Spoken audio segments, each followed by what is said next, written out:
Вашего камина. Угу. Вот снова я у вашего камина. Как хорошо горят сосновые дрова, и в комнате звучит романс старинный, а в нем я слышу мне знакомые слова. В них столько нежности, любви и страсти, что даже скрипка плачет текст в унисон, и сердце мне, терзая, рвет на части и вырывает из души невольный стон. И вспомнился мне тот далекий вечер, когда вот так же выла вьюга за окном, и я вас нежно обнимал за плечи, когда мы с вами танцевали вальс-бастон.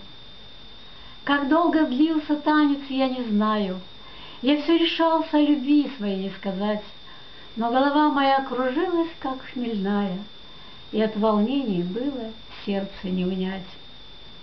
Уже дрова в камине догорели, последняя свеча погасла на столе.